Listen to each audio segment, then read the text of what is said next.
Good morning, everyone. This is Dave Hammond from M.A.C Solutions, and welcome to webinar number 5 in the 2020 webinar series. Okay, so today's webinar is about the security policies plugin, and this is a specific feature that has been put inside the KEPServer product to give extra security for OPC applications.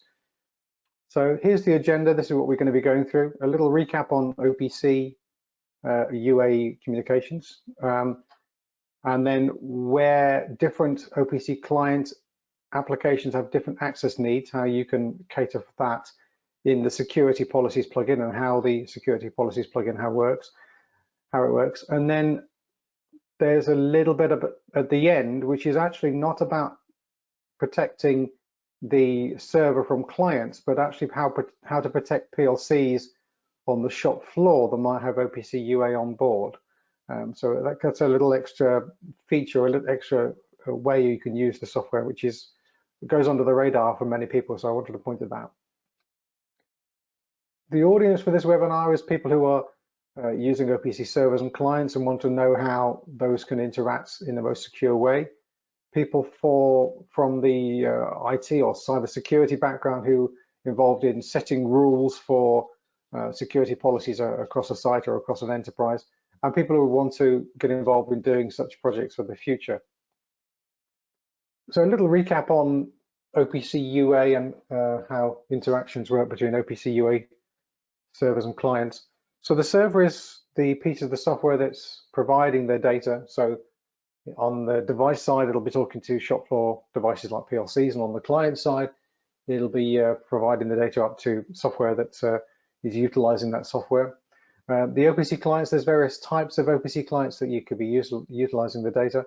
You've got SCADA clients down on the shop floor where the operators are working.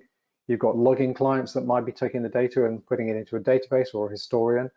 Then slightly further up, you might have ERP or MES systems, which are working at the business system level and interacting with the shop floor for real-time data. And then above that, we might have reporting tools, analysis tools, IoT clouds, KPI tools, those sorts of things. Each of the clients initiates and holds the connection to the OPC server. So it's the OPC client, which is the actor initiating the connection. The server is waiting for connections coming in from the clients. And once an OPC-UA client is authenticated and encrypted, made an authenticated and encrypted connection to the OPC server, it has access to all of the facilities of that OPC server, all the tags, all the devices and everything. So let's have a look at some types of OPC clients and what they need access to. So on the right-hand side, you'll have a SCADA system, and that SCADA system is sitting at a low level. It's the operators are working with it, hands-on, interacting with it second by second on the shop floor.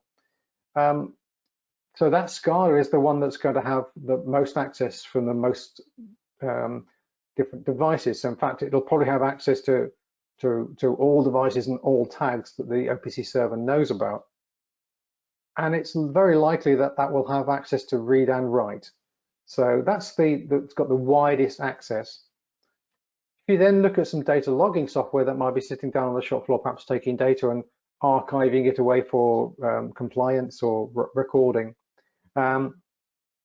this will have access or need access to perhaps certain values in certain devices. It won't need to see every bit and byte and every single on and off, but it'll be wanting to log certain data, and it's likely that's going to be read only.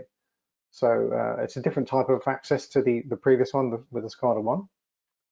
As you move up to ERP and MES, again, you get a different profile of the type of needs that client will need. So this is sitting at the IT or business systems level, and again, it'll have access, it'll need access to certain values from certain devices.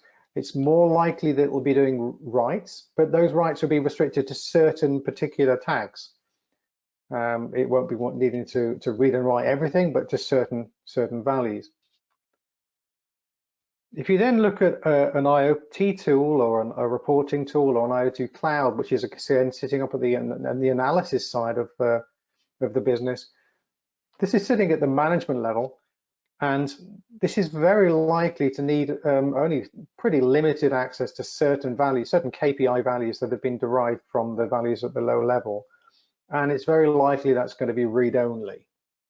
So you can see what's happening here is that you have all of these clients connecting into the OPC server.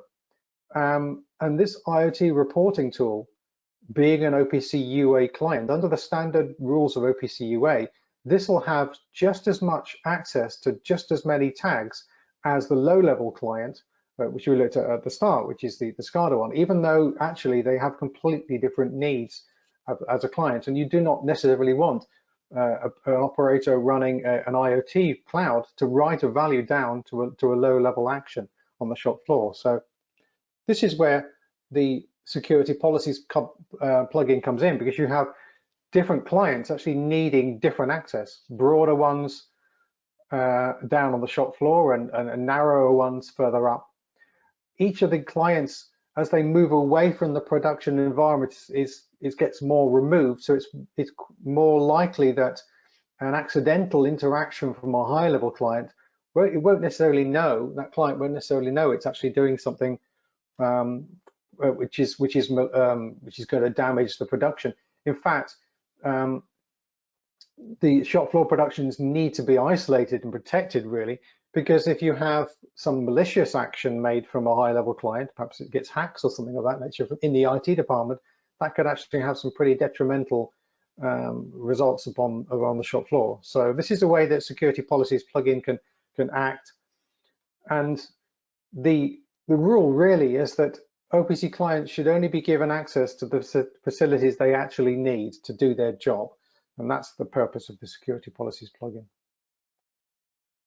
So each of the clients here, you have within the OPC server, the clients are connected to the OPC server. The OPC server has the security policies plugin configured, and then each of those clients can only see when the individual client connects into the OPC server, it sends a particular identifier. The OPC server is able to see how that client is identifying itself and give that client access to only the tags it needs. Now, what is the security policies plugin, and how does it work? Well, first of all, it is it's a part of the core of the software. It's not a device driver on the south side or a client interface on the north side. It's a plugin inside the core, and it's a plugin which is part of the core. It's not a costed plugin. It's not something you have to buy. When you buy KEPServer, when you buy any license, you'll have the security policies plugin available to you straight away. And so what you can do with it, as you configure each channel, each device, each tag group, and each tag in the KEPServer product, you can decide how each client maps onto those channels, devices, tag groups, and tags. So as the client connects in, as I say, it identifies itself, it declares itself a particular client or which user it's using, and then effectively within that granularity, you can then make rules which interact between that client using that user and the runtime project. So you can restrict a client to have access to read only a single tag if you want to. So it's very, very granular. You can like the file structure on a computer, you can narrow it down to each individual tag if you wanted to. So it's very good for that. And this is on top of OPC-UA. So OPC-UA doesn't have this. This is something that Kepware decided to put in to give this extra level of security. So other things you can do, you can allow and deny dynamic tag addressing. Now, for those people who are not familiar with the KEPServer product and OPC-UA in detail, one way you can use OPC-UA is what's called static tags, and that is effectively configuring the tags inside the KEPServer product as a menu of tags, if you want to think of it that way. And each client goes in to the server and then chooses the value it wants from the menu available. That's called static tags. Another way a client can interact with the server is to send it a string which includes the specific details of a tag that's not defined inside KEPServer, and that's called dynamic tag addressing. Now, with one of the other things that OPC-UA as standard supports, it supports both. So the standard says when an OPC client is connected to an OPC server, it can use static tags or it can use dynamic tags. Within the KEPServer security policies, you can block dynamic tags out. So you can restrict the tags to only the ones that KEPServer has predefined. So that's really useful. It allows an OPC server to stop anything that's being requested of it, which it doesn't know. You can also turn off other things like tag browsing. So you can stop an OPC client seeing just what tags are available. You can also restrict the IO tags, system tags, and internal tags. You can enable them and disable them. And you can also set different permissions against each tag and tag group. You could do read only, you could do read write, and you can also turn off browse, again, by certain tag groups. So you could have a client being able to read and write certain values, but not even browse others. So it's very, very clever. It's very, very good for granularity of its security.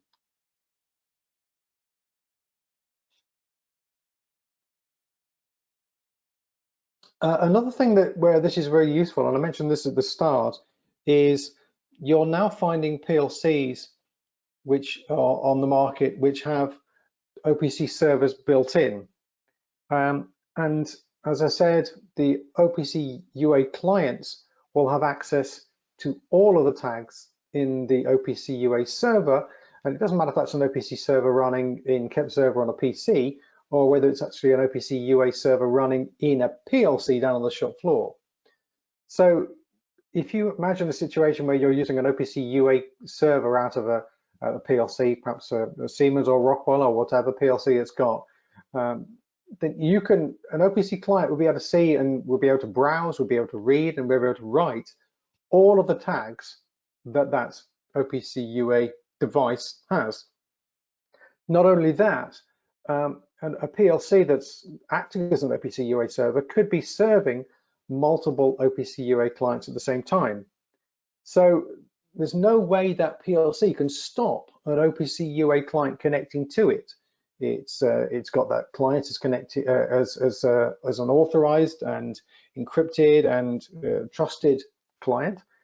So there's no way that the PLC can throttle back or limit or filter the amount of requests coming from that client. Once that client's connected and it's a legitimate client, that client could quite easily overload that PLC with comms request. And that could maybe potentially adversely affect the control of the PLC on the machine it's working on, or it could the OPC-UA clients could start affecting each other, where if one OPC-UA client is hogging all the comms requests, then others could be getting slow response times. So this is something that, again, where you can use the OPC, the tools inside KEPServer to help with this. So what you would do is the OPC-UA clients on the right-hand side connecting to the OPC server in the center of the screen here, those are being secured by the security policies plugin.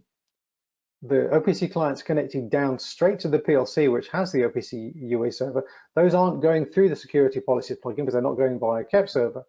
And so these clients have access to everything on the PLC on the lower part of the screen here. Instead, if you use the OPC-UA client driver inside KEPServer, the KEPServer product itself, the KEPServer OPC server can get the values from the PLC on the shop floor, like it does with getting PLCs with values from PLCs which aren't using OPC-UA, using their native protocol. Once the values are being pulled from KEPServer from that PLC, then the normal rules of security policies apply. So those clients can only see the tags that KEPServer has got in its memory, which the security policies plugin allows them to see, no matter where they've come from and no matter how they've arrived inside KEPServer. So this is a way of protecting the PLCs on the low level, so those clients can only ask for a limited amount of data and the right data. And also multiple clients can be connected into KEPServer, but KEPServer will be having a single connection down to that PLC. So that PLC wouldn't be overloaded by multiple connections from multiple clients. It will be having one connection with one client, and that one client being the KEPServer product. So I hope that clarifies how the product works in this particular scenario. Okay, so this is quite a brief webinar. This is all we've gone through, which is how OPC servers and clients connect, how different clients connect in different ways, how security policies helps with that, and then how it can also help from protecting PLCs which have an OPC server on board from being overloaded or swamped or having multiple comms sessions. So thank you very much for attending this webinar, and I hope you all stay safe and well. Thank you very much.